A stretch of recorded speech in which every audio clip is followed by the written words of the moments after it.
¿Dónde y cuándo se originó la civilización? Los expertos han elaborado muchas teorías, pero a veces las evidencias contradicen por completo todas las hipótesis.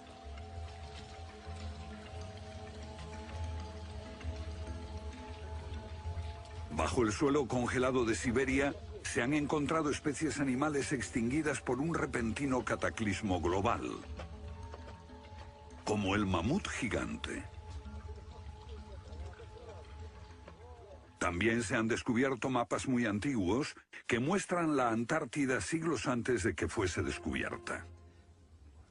Este mapa tiene centenares de años y describe la auténtica configuración de la Tierra de la reina Maud, que está oculta bajo 1 kilómetro de hielos, y su configuración real no se conoció hasta 1949.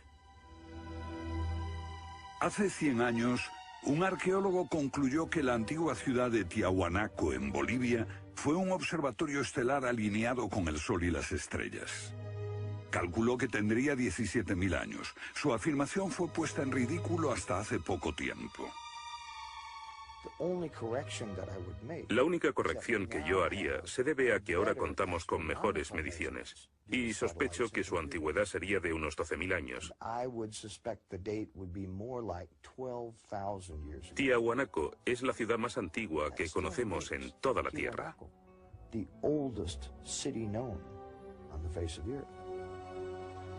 Los geólogos han descubierto que la gran esfinge de Gizeh en Egipto ha resistido siglos de lluvias incesantes, pero estas lluvias solo pueden haber tenido lugar miles de años antes de los faraones. ¿Fue construida la esfinge antes de los comienzos de la civilización?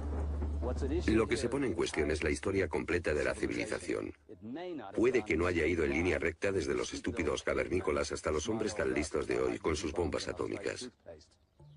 A veces, las pruebas que se hallan rompen todas las reglas. En este documental entrevistaremos a personas que están juzgando meticulosamente esas evidencias y elaboran nuevas teorías que pueden cambiar nuestra idea de la civilización humana. Esta enorme cara fue tallada por los antiguos olmecas de México. Se cree que tiene al menos 2.000 años y es inequívocamente africana. Sin embargo, se supone que los negros no llegaron a América hasta después de Colón. En su libro De la Atlántida a la Esfinge, el escritor Colin Wilson recoge indicios de lo que él y otros creen que son los rastros de una avanzada cultura anterior al comienzo de la historia.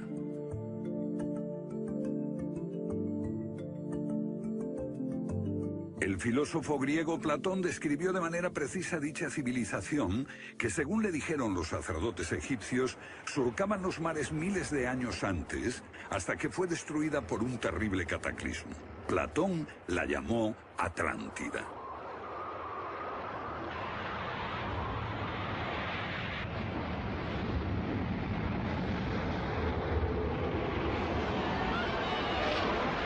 La Atlántida.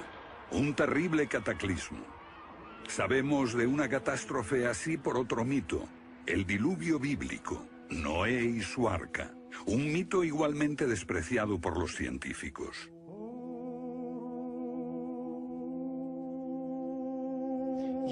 Cuando rechazan el diluvio bíblico y a Noé y el arca como una fábula, los científicos están ignorando el hecho de que hay cientos de mitos de diluvios en todas las culturas, aparte de las narraciones de Mesopotamia y de los hebreos, que dicen lo mismo sobre un desastre planetario que virtualmente borró al género humano antes del comienzo de la historia conocida.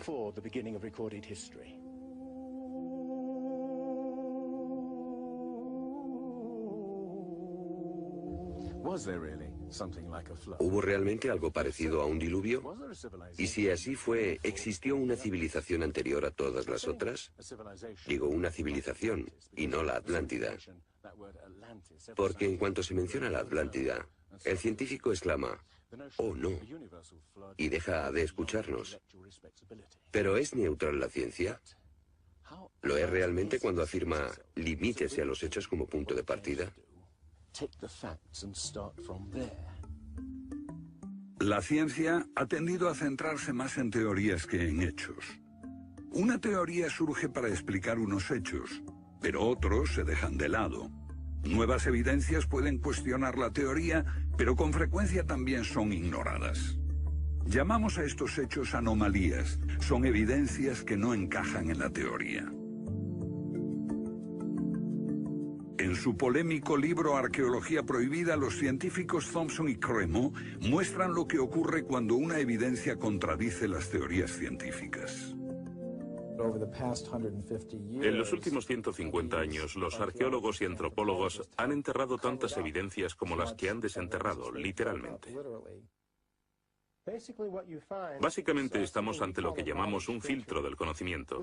Este es un rasgo fundamental de la ciencia y de la naturaleza humana. La gente tiende a filtrar cosas que no convienen. Cuando los científicos ven que algo no se ajusta al paradigma aceptado, tienden a eliminarlo. No se enseña, no se discute, y la gente ni siquiera se entera de ello.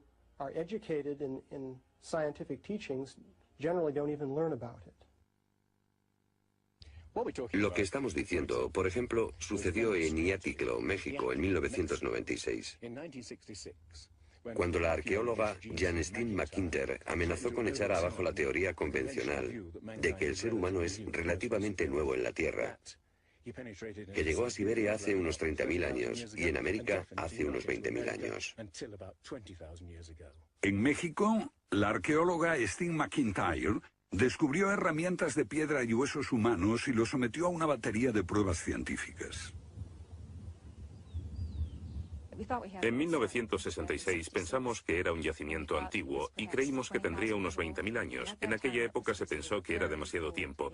Cuando lo datamos mediante una batería de método supimos que tenía 250.000 años. Sinceramente yo me hubiera sentido feliz con los 250.000 años. Fui ingenuo y pensé, bien, voy a dejar de pensar en las fechas. Tenemos la información. Hemos conseguido los hechos. Tomemos estos hechos y partamos de ahí. No me di cuenta de que arruinaría mi carrera por completo. Todas sus oportunidades profesionales se frustraron. El yacimiento fue cerrado. Los permisos para investigar denegados sistemáticamente. No obstante, más de 30 años después, unos arqueólogos descubrieron en Siberia vestigios de seres humanos de 300.000 años de antigüedad. Una fecha que de repente hizo que la datación de Jan McIntyre no pareciese tan improbable después de todo.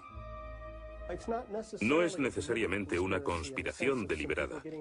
No decimos que se trate de personas reunidas en una habitación y diciendo, vamos a engañar a la gente. Es algo que ocurre automáticamente en la comunidad científica.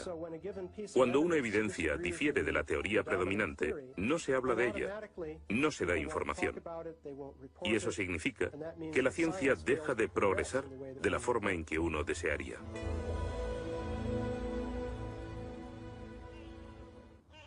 ¿La ciencia está pasando por alto evidencias de un pasado que hemos olvidado? ¿Pueden ser ciertos los mitos que nos hablan de la existencia en este planeta de civilizaciones que desaparecieron miles de años antes de que comenzase la historia registrada? Una nueva clase de investigadores está estudiando las anomalías que la ciencia tiende a descartar. Se plantean preguntas que pueden cambiar nuestro concepto sobre la historia humana. La fortaleza inca de Sacsayhuamán, de edad indeterminable y construida por gente que carecía de metales duros o de cemento, que no conocían la polea, ni la rueda, ni la grúa. Solo miren esta piedra. He contado 11 ángulos. Debe pesar más que 200 coches juntos y revela la increíble habilidad de la gente que la hizo. Y también algo más. Una capacidad asombrosa para manipular objetos de este tamaño. ¿Cómo diablos las levantaban? Bolivia. Las misteriosas ruinas de Tiahuanaco. La misma habilidad manual, una capacidad de construcción que resulta inexplicable. Las piedras están perfectamente ensambladas. Intentemos insertar una aguja en cualquier punto de las junturas. La aguja no entra.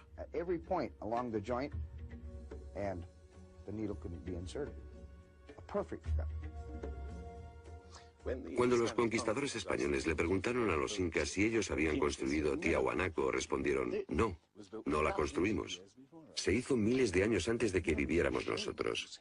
La evidencia muestra que fue erigida por una civilización avanzada. Un descubrimiento casual nos lo revela. Los bloques de construcción de Tiahuanaco no están pegados con cemento. El que separa estas piedras descubre el inesperado brillo metálico que las mantiene unidas.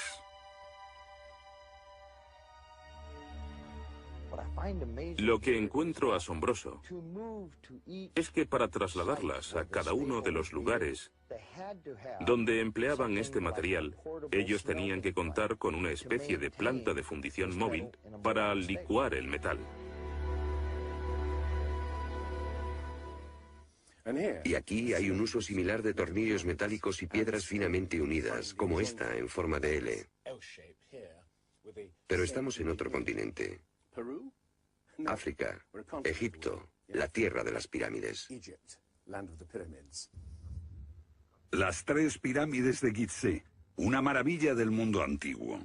Otro pueblo que no conocía la rueda, ni la polea, ni la grúa. ¿Cómo podían transportar bloques de 100 toneladas? Su tecnología no se puede explicar ni imitar. Soy ingeniero y puedo decirles que levantar bloques de este tamaño, de este peso, requiere una grúa especial. Una gente que carecía de tales grúas o de una simple polea o una rueda, empleando herramientas de cobre, ¿cómo pudieron hacerlo? Bobal cree que la Gran Pirámide de Gizeh era mucho más que una tumba y que revela un sorprendente nivel tecnológico. En su libro Guardián del Génesis, Robert Bobal y Graham Hancock enumeran muchas hazañas inexplicables. Chris Dunn, experto en perforaciones. Bueno, permítanme una pregunta. ¿Cómo cree que lo hicieron? El sarcófago de la Cámara del Rey. ¿Cómo lograron unos constructores primitivos que la superficie interior encajase con la superficie de la piedra del sarcófago al milímetro? Esta habilidad requiere profundos conocimientos de física. Es un misterio como la perforación misma. Primitivamente, la típica manera de hacerlo sería con una sierra de arco, un berbiquí. Introducirían la herramienta en la pieza usando arena o un diamante, pero pienso que eso supondría mucho tiempo, muchos años para hacerlo.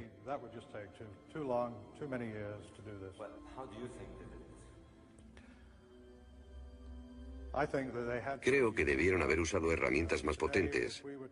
Hoy, para perforar esto, tendríamos que hacerlo a una velocidad de 6-10 milímetros por revolución de taladro en el granito.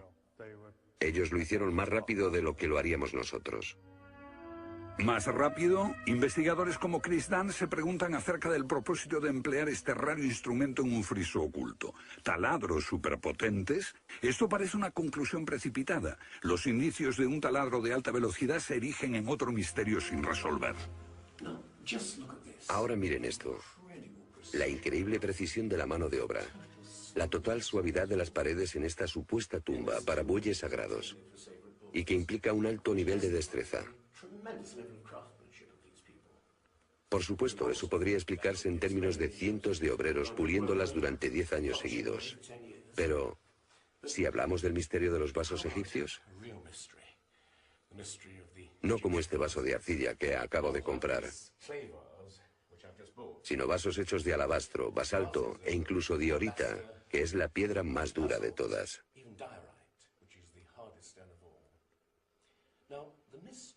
Es bastante fácil ver cómo se podría ahuecar taladrando directamente hacia adentro. Pero, ¿qué pasa con los ángulos? La tecnología moderna es incapaz de hacerlo. Sin embargo, los antiguos egipcios moldeaban miles de piezas. Algunas de ellas 2000 años antes de la civilización que se supone surgió aquí. ¿Cómo? Otro misterio sin explicar. Inexplicable. ¿Cómo pudieron los constructores alinear sus gigantescas pirámides con los puntos cardinales tan impecablemente? En perfecta dirección este-oeste y norte-sur, con una exactitud no igualada por los modernos constructores. La Gran Pirámide parece ser un modelo matemático del hemisferio norte e incorpora el trascendental valor de pi, las veces que cabe el diámetro de un círculo en su circunferencia.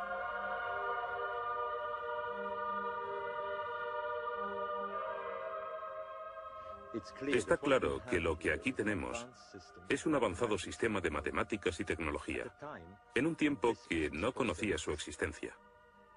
Para lograr estos resultados, los antiguos constructores tenían que usar un eclímetro de 52 grados. Cualquiera otro no valdría.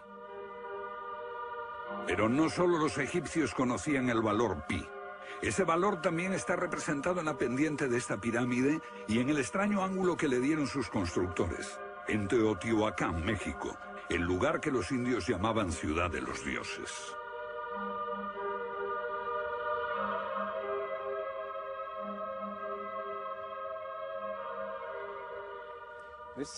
En su época, esta ciudad fue más grande que la Roma imperial. Lo que pueden ver es una serie de estanques que llenaban de agua, cuya superficie lisa reflejaba los cielos y cuyas ondas podrían servir como anuncio de terremotos. Estos templos, en el lado opuesto, se cree que representan cuerpos celestiales. Una cosa está clara: todo el lugar parece tener una especie de obsesión con la astronomía y la eternidad. En los equinoccios, el 21 de marzo y el 21 de septiembre, estas pirámides proyectan sombras gigantes, lo que las convierte en un perfecto reloj para la medición del tiempo. Como si proviniesen de una fuente común, las antiguas civilizaciones de todo el mundo exhiben un sofisticado conocimiento de los cielos que todavía nadie ha explicado. Fascinación por el sol, las estrellas. El lento e inexorable movimiento de la Tierra determina que las constelaciones parezcan viajar por los cielos nocturnos y por las épocas.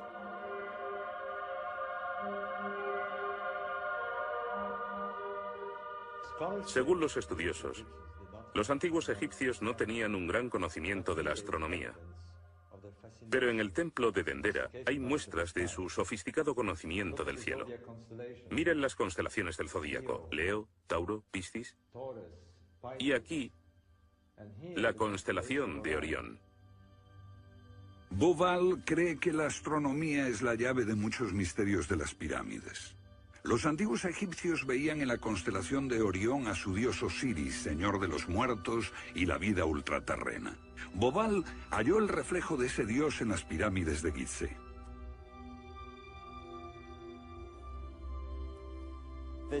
Esto es realmente un misterio. Pequeños canales de ventilación orientados hacia arriba. Para los egiptólogos no eran más que canales de ventilación, pero los astrónomos piensan distinto. Para el antiguo Egipto esto fue Rostau, la entrada al reino subterráneo, el reino del dios Osiris u Orión. Para los antiguos egipcios, Orión era Osiris, el gran dios de la resurrección.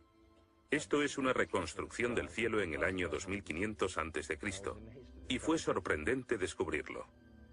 Los canales apuntan a Orión y a la estrella Sirio, que era Isis, la esposa de Osiris. En textos antiguos, Bauval descubrió que deben de haberles servido una ceremonia secreta para la resurrección de los faraones muertos, que renacían como estrellas en la constelación de Orión. Uno de esos textos dice: «Oh rey, permite que atraviese el serpenteante canal, la Vía Láctea, hasta el punto donde está Orión». Bauval cree que Osiris tenía tal importancia que los constructores emplazaron las tres pirámides de Gizeh para que fueran un reflejo terrestre de las tres estrellas del cinturón de Orión. Esa correlación fue solo el comienzo. Bauval descubrió que los antiguos habían dado nombre de estrellas a otras dos pirámides próximas. Esto le hizo entrever un plan más amplio y quedó perplejo.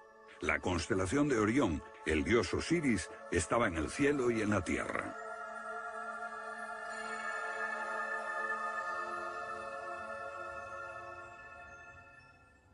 México, donde Teotihuacán presenta otro paralelo.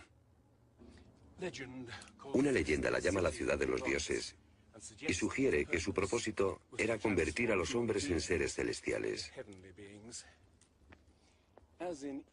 Como ocurre en Egipto con las pirámides de Giza, los mitos hablan de la reencarnación en las estrellas. Ese es el secreto de Teotihuacán.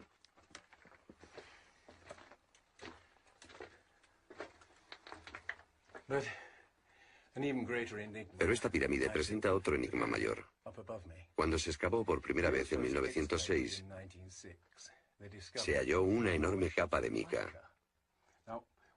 Ahora sabemos que la mica se usa como aislamiento eléctrico. No tenemos idea de para qué la utilizaban ellos. Lo que resulta aún más extraño es que la mica procede de Brasil.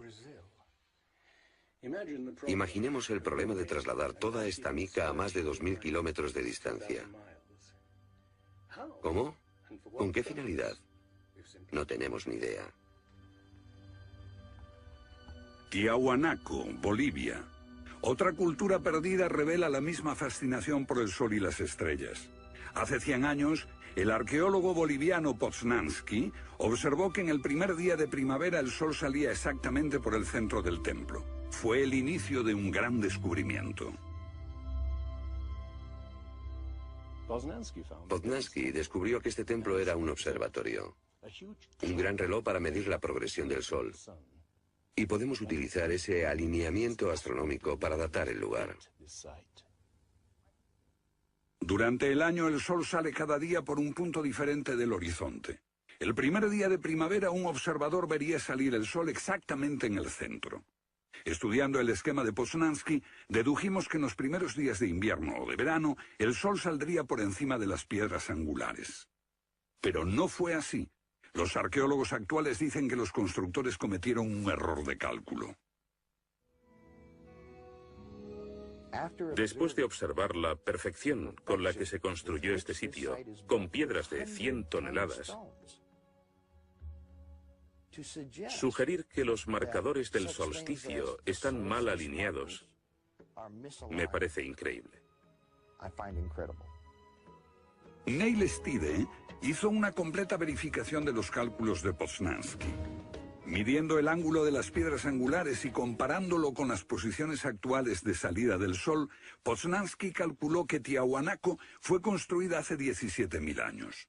En ese tiempo, la inclinación del eje de la Tierra era ligeramente distinta de lo que es hoy en día, y el sol habría salido directamente encima de las piedras angulares.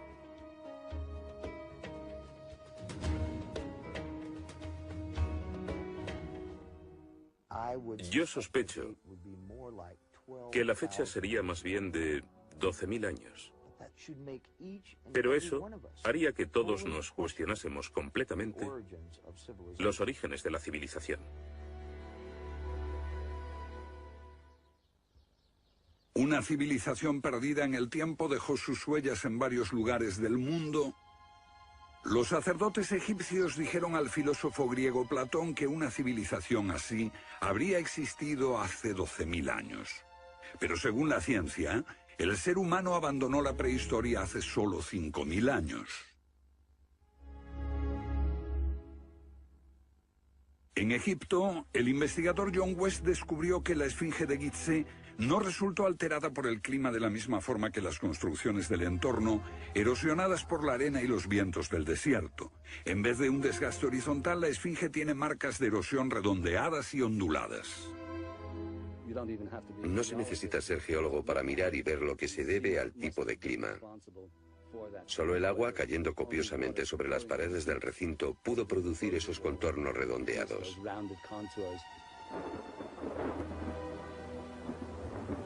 ¿Agua en el desierto del Sáhara? Ciertamente no en tiempos de los faraones. Para eso hay que trasladarse a finales de la era glaciar. Unos 10.500 años antes de Cristo, miles de años antes de que existiesen los faraones. ¿Pero por qué entonces la esfinge tiene cabeza de faraón?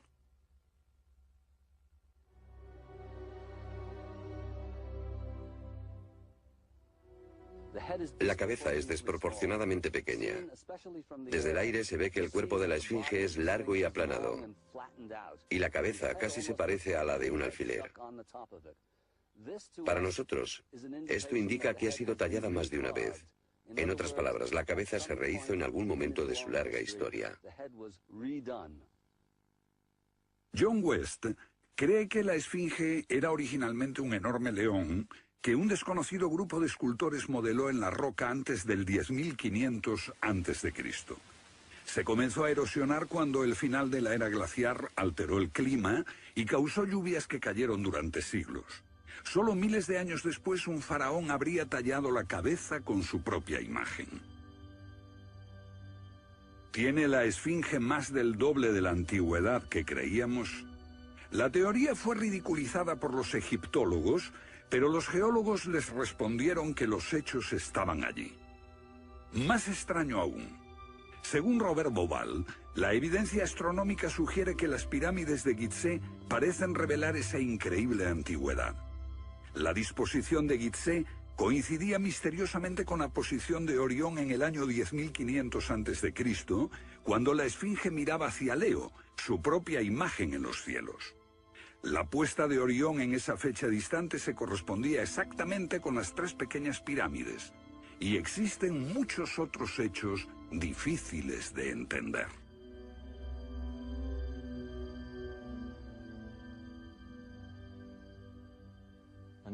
Esto coincide exactamente con las ideas que se desarrollaron tras los análisis geológicos de la esfinge. Dos ciencias sólidas indican que la esfinge podría remontarse al año 10.500 a.C.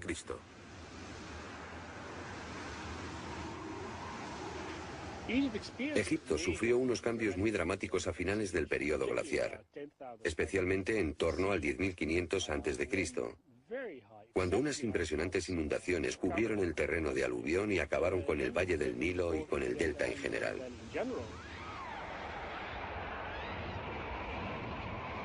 «10.500 años antes de Cristo, un periodo de inundaciones. ¿Pudieron los diseñadores de Gizeh remontarse a un tiempo tan distante?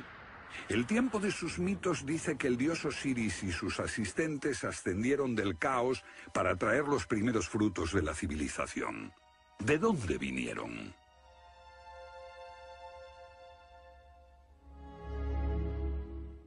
Un dios muy parecido fue el señor de la antigua Tiahuanaco en Bolivia. Aquí, en esta misteriosa ciudad de Tiahuanaco, era el dios que ellos adoraban. Alto, con barba, descrito como blanco, Viracocha llegó en tiempos de caos y destrucción, atravesando los mares para llevar a la raza humana una especie de renovación. El dios blanco Viracocha. En México conocido como Quetzalcóatl, que llegó con otros para traer los primeros frutos del conocimiento. Su símbolo está por todo Teotihuacán. La serpiente emplumada, símbolo del enigmático dios Quetzalcóatl que llegó desde el este después de tremendos cataclismos para traer la civilización a esta parte del mundo. ¿Pudieron dioses como Osiris, Viracocha y Quetzalcóatl haber sido personas reales que llegaron de muy lejos? ¿Eran supervivientes de un cataclismo que destruyó sus hogares y su civilización? Ahora la pregunta que nos hacemos es esta. ¿Existió una remota civilización, hasta ahora sin identificar, que llegó a Egipto, México y Sudamérica? ¿Y que dejó su impronta en un cuerpo de conocimientos, por difícil que sea de discernir? Tomados por separado, acepto que los datos aislados revelan poco, pero consideremos juntos todos esos elementos comunes. Ambos lugares tienen enormes pirámides, alineadas exactamente con los puntos cardinales, e incorporan avanzados conocimientos matemáticos. Ambas culturas demostraban un asombroso conocimiento de astronomía, expresado en los grandes monumentos sagrados que erigieron. Aunque no conocían ni la polea ni la rueda, ambas pudieron hacer construcciones con enormes piedras finalmente ensambladas en un estilo único, con ángulos en forma de L y tornillos de metal. Y ambas utilizaron el proceso de la momificación para preservar y honrar a sus muertos. Aquí se halló una nueva y asombrosa pista cuando la doctora Balabanova, de la Universidad Alemana de Ulm, descubrió que muchas momias de Egipto contenían cocaína y nicotina, naturales de Sudamérica. Tengo una cantidad de cartas insultantes. Dicen que todo esto no tenía sentido, que yo fantaseaba, que era imposible porque estaba comprobado que antes de Colón esas plantas no existían en ninguna parte del mundo, excepto en América.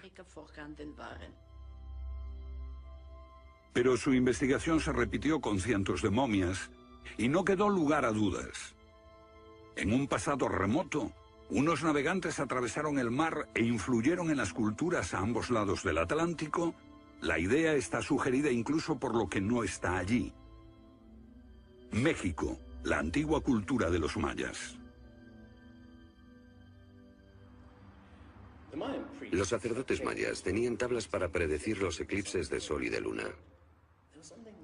Pero hay algo muy extraño. No conocieron nunca el simple principio de la rueda. Podían visualizar la eternidad pensando en millones de años, pero jamás aprendieron a pesar un saco de grano. Esta compleja civilización murió finalmente porque no supo desarrollar métodos de agricultura para alimentarse. Lo que estoy sugiriendo es... ¿puede que ellos heredaran una parte específica de su conocimiento de una civilización anterior, mucho más sabia? Un contacto. A veces la evidencia está ahí para que la veamos todos. Los antiguos olmecas en México pusieron a sus soberanos caras africanas. ¿Qué les parece esta? Tallada por esos mismos olmecas. Es genéticamente imposible que un indio tenga barba, pero aquí está la cara de un blanco caucasiano, esculpida 2000 años antes de que los españoles llegaran al Nuevo Mundo.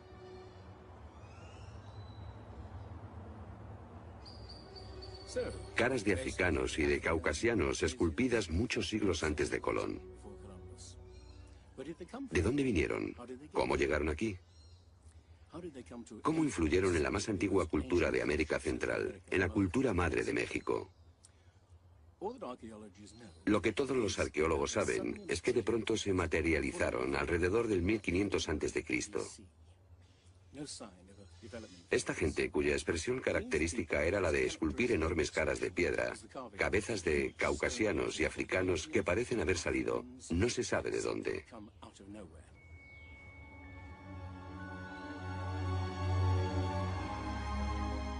Oaxaca, la antigua ciudadela del Monte Albán.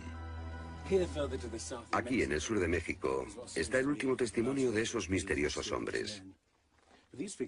Porque estas figuras esculpidas en piedra parecen corresponder a muertos en combate, desnudas, desamparadas, la mayoría castradas.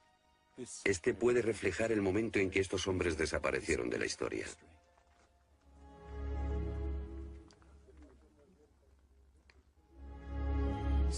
Entonces, ¿hubo una compleja civilización de navegantes que cruzó el Atlántico siglos antes de Colón?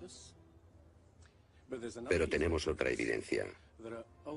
Estos son viejos mapas que sugieren que los antiguos marinos tenían un conocimiento de la Tierra que nunca se ha explicado. Un puzzle para los científicos de este siglo. En 1513 el almirante turco Piri Reis cartografió parte del mundo que nadie había visto hasta entonces.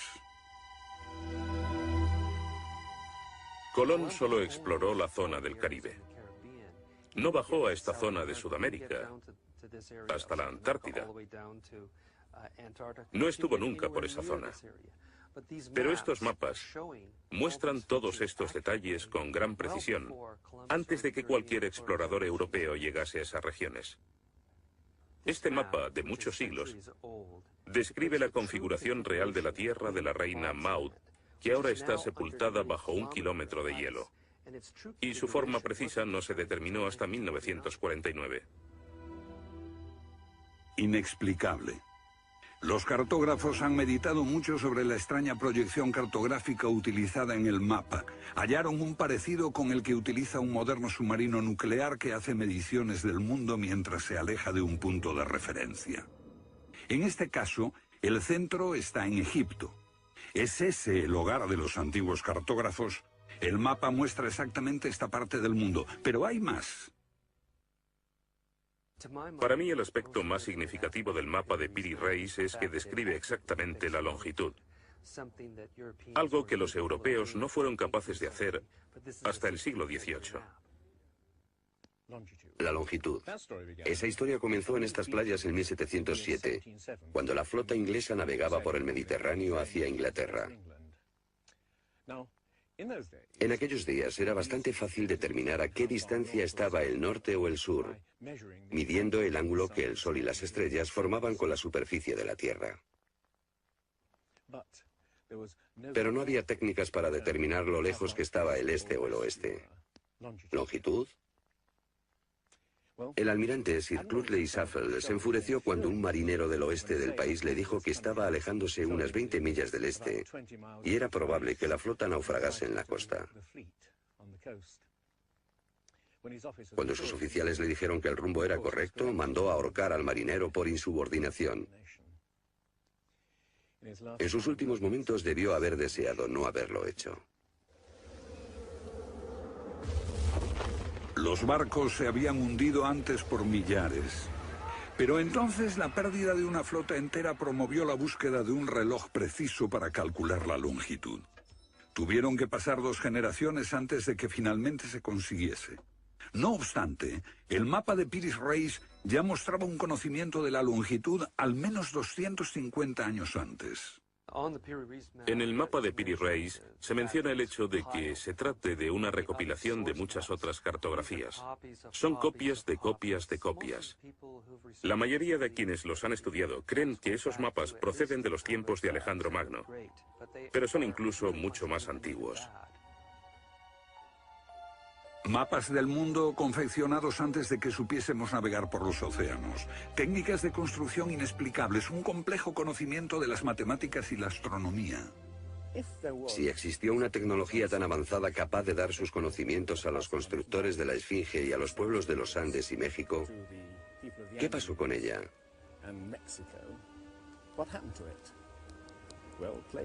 Platón dice que existió esa civilización avanzada tecnológicamente y capaz de surcar los océanos del mundo, la Atlántida, situada en una enorme isla-continente. Rechazando una civilización perdida, la ciencia niega también la idea de una catástrofe global que la destruyó. Pero Platón y la Biblia no son las únicas evidencias.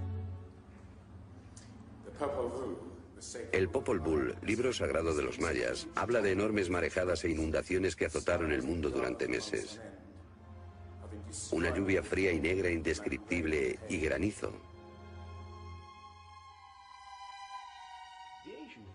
Los antiguos hablaban de tiempos de caos, de inundaciones y oscuridad de los cuales emergieron los dioses para dar forma a la tierra de Egipto.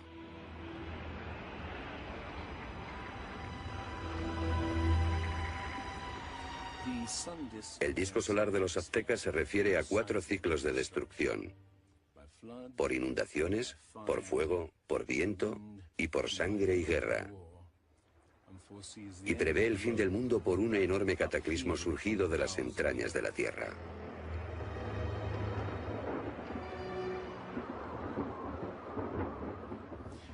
Otros mitos de la América antigua hablan de inundaciones apocalípticas y torrentes de fuego, de erupciones volcánicas y terremotos.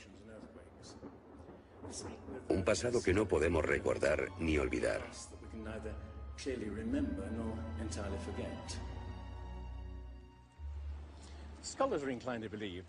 Los especialistas tienden a creer que el diluvio es una fantasía de los viejos poetas. Pero supongamos que los expertos se equivocan. Supongamos que una serie de terribles catástrofes naturales redujeron a nuestros ancestros a pequeños grupos que vivieron apartados y se esparcieron por todo el mundo. Lo que buscamos es una época que coincida perfectamente con los mitos. Igual que el zapato encaja en el pie de Cenicienta. Una pista.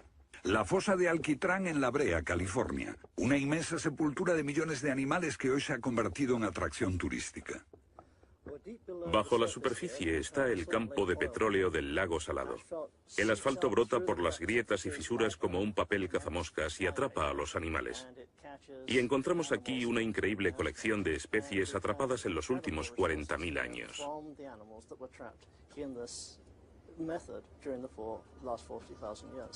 Esta fosa de alquitrán puede leerse como un libro de tiempos remotos, cuando abundaban los animales y nosotros no los considerábamos como originarios de América. Mamuts, elefantes, rinocerontes, perezosos gigantes, tigres sable, incluso caballos y camellos. Después, una tremenda catástrofe los barrió, al parecer en unas pocas décadas, en torno al 10.500 a.C., hace más de 12.000 años. Todos los grandes animales, cualquier animal más grande que un coyote, se extinguieron en pocas décadas. Sí, fue sin duda una gran catástrofe.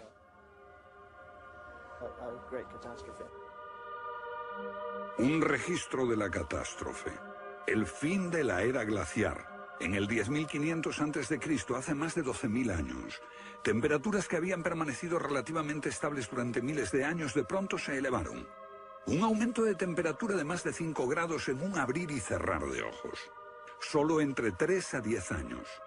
Se trata del asombroso descubrimiento de unos científicos que perforaron la capa de hielo en Groenlandia para investigar los cambios en la atmósfera. El hielo de Groenlandia ha sido llamado por algunas personas la piedra roseta del clima, porque ver que el clima puede cambiar tan rápidamente es un enorme descubrimiento. Y este cambio ocurrió en un periodo de entre 3 años y una década. Hemos observado cambios espectaculares en la química de la Tierra. Y descubrimos que en un periodo en el que las placas de hielo estaban empezando a derretirse, es cuando tenemos más señales de sedimentos volcánicos y de mayor magnitud, mayores concentraciones que en cualquier otro periodo en los últimos 110.000 años.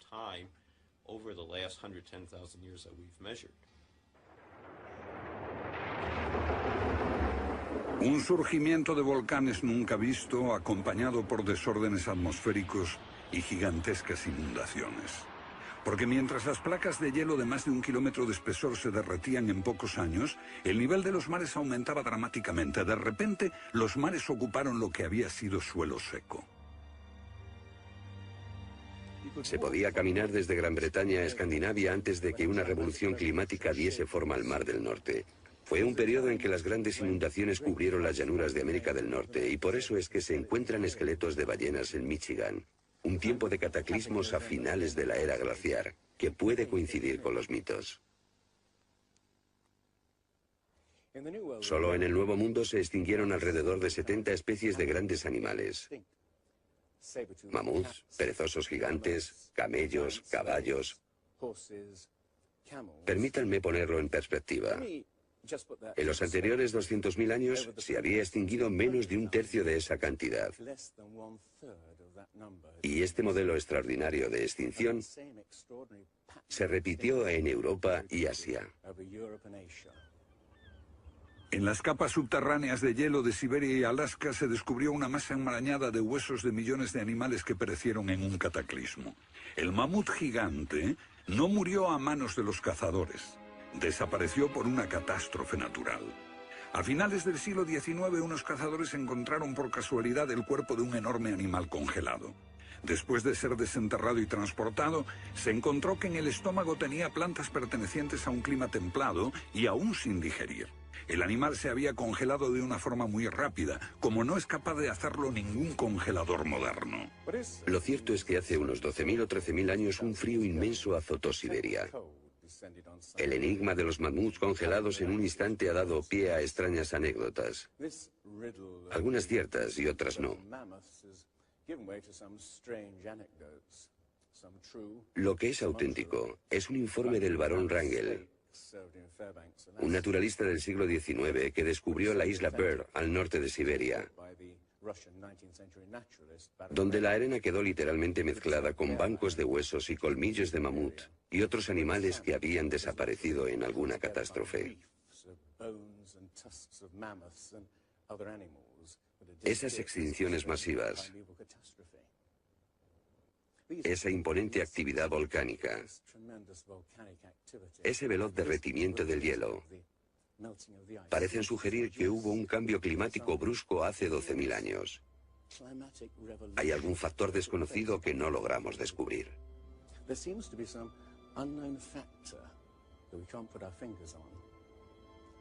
El fin de la era glaciar. ¿Qué provocó esa revolución? He aquí la gran cuestión. ¿Qué causó el cataclismo? Una de las mejores ideas la ha planteado Charles Hapgood. Él sugiere un desplazamiento repentino de la corteza terrestre. Toda la corteza de la Tierra es solo un tercio de un 1% de la masa terrestre. Como la piel de una naranja, si se suelta, se mueve. Más fina que una cáscara de huevo, la corteza de la Tierra queda apoyada en un interior líquido.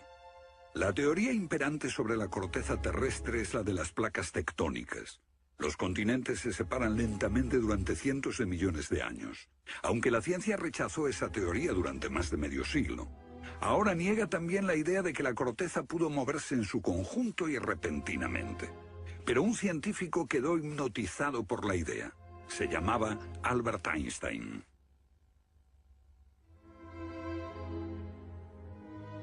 Esto es un resumen de lo que dijo. Cuando me encontré con el trabajo de Hapgood, quedé conmocionado. Se trataba de una idea simple, pero que podría explicar una serie enorme de problemas. Hapgood tenía esa teoría. La cuestión era cuál fue el mecanismo que puso en movimiento el gigantesco conjunto. Y fue Einstein quien planteó una sugerencia. La enorme cantidad de hielo que rodea a los polos puede tener 3 kilómetros de espesor. Esos incontables miles de millones de toneladas de hielo, si se formaran de un modo desproporcionado, harían que toda la Tierra se sacudiese como una rueda, con un enorme peso colocado en su borde. Esta vibración bastaría para hacer que la corteza de la Tierra se moviese súbitamente. Hace 55.000 años el Polo Norte estaba cerca de Europa, pero de pronto se desplazó hacia la bahía de Hudson, en Canadá. Y en torno al año 12.500 a.C. se volvió a mover casi 2.000 millas hasta donde está actualmente. O es mejor decir que las tierras y los mares atravesaron el polo, impulsados por un repentino desplazamiento de la corteza terrestre. De ser así, esta es una de las cosas que habían ocurrido al final de la era glaciar. El desplazamiento impulsó a América fuera de la zona polar. El mar en el norte se congeló con una fina capa de solo unos metros de espesor. La inmensa vieja capa de hielo de Norteamérica, con más de 1,5 kilómetros de grosor, se derritió rápidamente en pocos años. Ahora, lo que es muy interesante de la teoría de Hapgood y Einstein es que también explica bastante bien algunos otros mitos, independientemente del diluvio.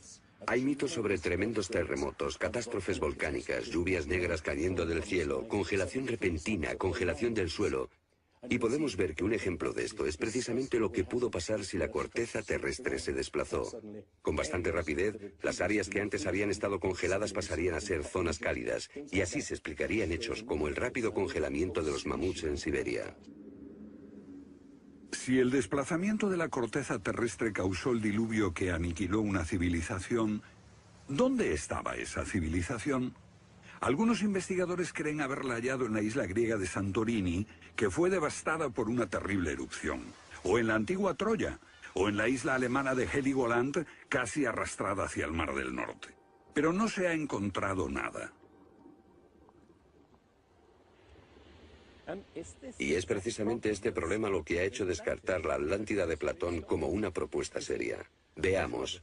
Los oceanógrafos han cartografiado los suelos oceánicos y sencillamente no hay ningún continente perdido. ¿O sí?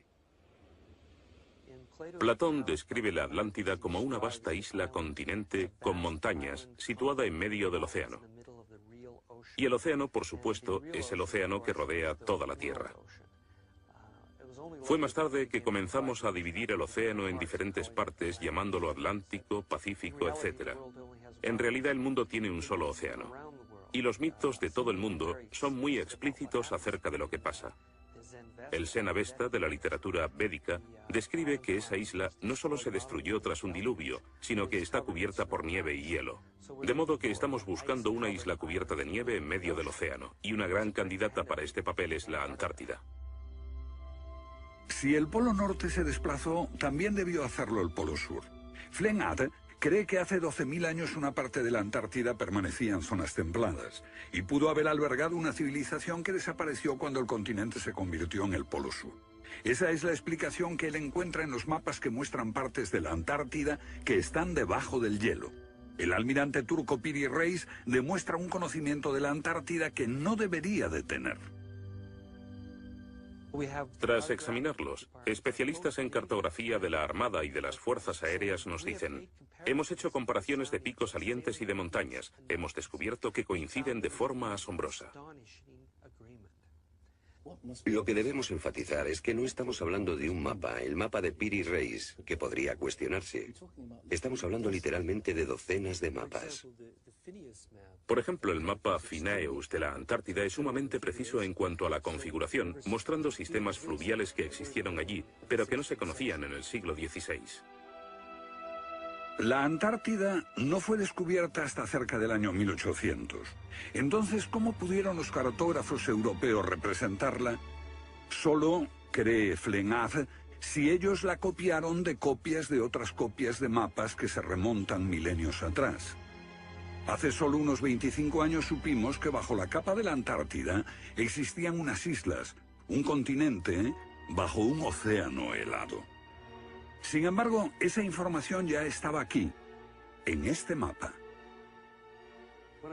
Estas islas de aquí corresponden a este área, y el modelo de nevadas aquí es muy intenso. Nada aquí. Estas islas debajo de este punto se podrían haber unido entre ellas antes de unirse a la tierra firme. Así, lo que se describe aquí es algo que yo creo que verdaderamente ocurrió en torno al 8000 a.C. Puede que en el 6000 a.C. a lo sumo. No hay forma de saber cómo lo consiguieron, a menos que postulemos la existencia de una civilización con habilidades para la navegación y la confección de mapas que solo se reinventaron en nuestro tiempo.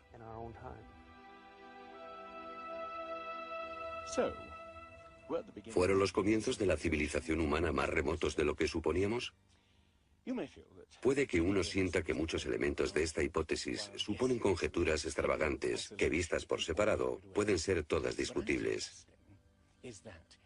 Pero si juntamos esas piezas, como las piezas de un puzzle, se empieza a ver que surge un modelo. Una civilización que se desvaneció y fue olvidada mucho antes de que comenzase el registro de la historia.